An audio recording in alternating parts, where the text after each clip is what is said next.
Hey genderqueer chat, happy Monday, it's Matt. This week we have a viewer topic, so a question that was suggested to us on our Facebook page by a person named Felix from Austria. So thanks for writing to us, Felix, and asking this question. We actually bumped back our topic list a couple of weeks to accommodate a couple of viewers' questions that came in on Facebook. And of course, if you have any questions at all, anything you'd like us to address or talk about, Facebook, on the YouTube channel, in the comments, just hit us up and we're happy to. We love to hear from you and we want to talk about what you want to hear. So yeah, we've bumped the topic list a couple of weeks back to accommodate for these ones, and this is a particularly fantastic and quite convoluted and multifaceted topic. So thanks, Felix. And I'm actually recording my video late because I wanted an extra few hours / day to think about this topic and work out a response. But to be honest, I am really not sure whether that has helped, and I'm just gonna do my best, and we'll see what happens. So the question goes like this. So, hey, I've been watching your channel for quite a while now and found last week's topic especially helpful. Since I'm still not identifying with any label really because of a lack of dysphoria, I was wondering if you could talk about identifying as trans or genderqueer without facing dysphoria. Do you think that's possible? Is the genderqueer identity the result of suffering from dysphoria equally when put in the male or female category? Do you think dysphoria is the single reason that causes people to identify with a specific label on the transgender umbrella? And if not, what else makes you genderqueer or FTM or MTF? Is there such a feeling as being male or female, or neither or both? Or is it mainly a response to what society taught us about gender? Yeah, that's complicated and it's awesome. So, right. Thinking about this is really tough. Dysphoria. What is dysphoria? And I have a weird relationship with dysphoria because I've always kind of ascertained and said that I haven't particularly felt much in the way of dysphoria. I don't really associate with that word. But then I understand that my definition of dysphoria, the way that I think about it, and the way I guess it's been taught to me, is to think of dysphoria in physical terms. So in terms of body dysphoria, is not associating or feeling comfortable with the with the body that you were given at birth. So that's kind of how I see dysphoria. I understand that's probably not what dysphoria is. And I think if I think about it more carefully, I think that dysphoria could mean a whole range of things to do with just not connecting with the gender or the sex that you were assigned with at birth. So a kind of broad definition, if I'm going to give one, I've written it down, is that dysphoria is a disconnection between someone's assigned or perceived genders, or assigned and perceived genders. So basically meaning that you're uncomfortable or have the disconnect between the gender that you're assigned at birth and the gender that you feel inside. So that's the way that I look at it. And if that's the case, yes, I have suffered from dysphoria. I would class it as social dysphoria, if there's such a term or a word for that.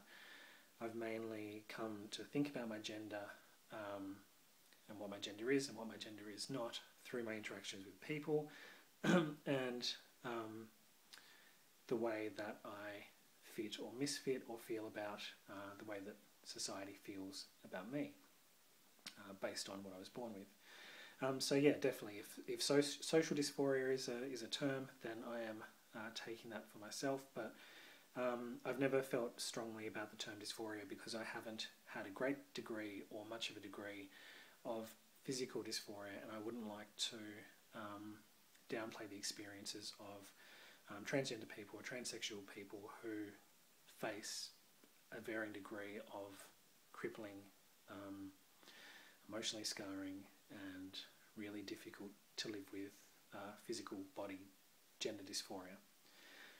There's also the point that dysphoria and transgender as well is kind of a medicalised term, and so dysphoria to one person and what that means in a medical journal or something is different to what people experience.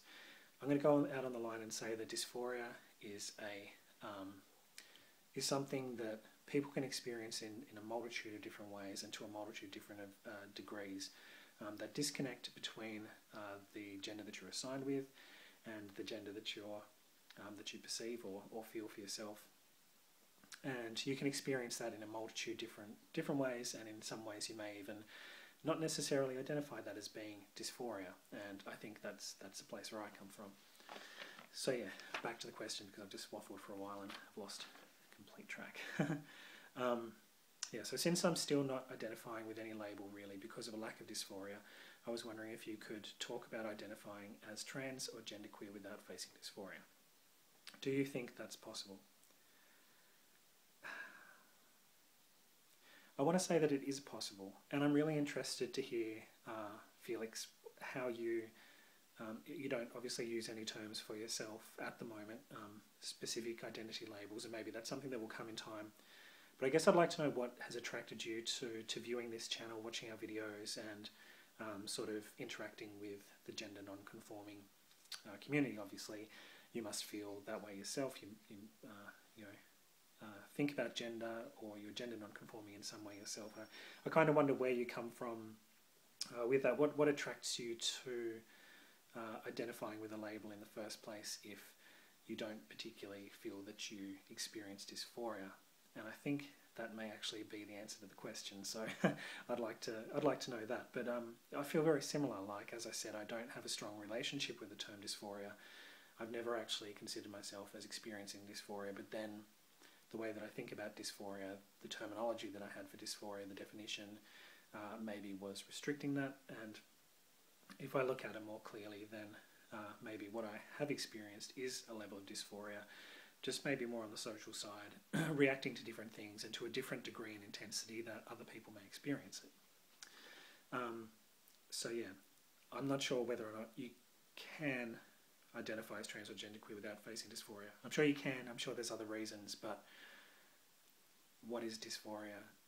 And if it's not for some kind of disconnect between your assigned and perceived genders, what is it that brings you to that place in the first place?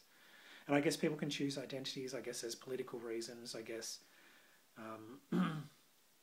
aesthetic reasons, that people would want to gender non-conform or sort of identify as something other than strictly male or female in our heteronormative society. But I would hazard a guess and say that dysphoria is a common thread, but whether or not I'm using dysphoria in the correct sense, or the traditional sense or the medicalised sense is, yeah, you get what I'm saying. Okay. Do you think it's possible? Is the genderqueer identity the result of suffering from is the genderqueer identity the result of suffering from dysphoria equally when put in the male or female category? I think it can be. For some people, I believe that a person could feel equally dysphoric about feeling male, being put in a male category, social expectations, male body, as they do female. So for some people, I'm sure they could be equally uncomfortable with both of those societally defined roles and genders, and therefore come at genderqueer from that standpoint. I don't think that's exclusive though, and I think that's probably the case with myself. I do have a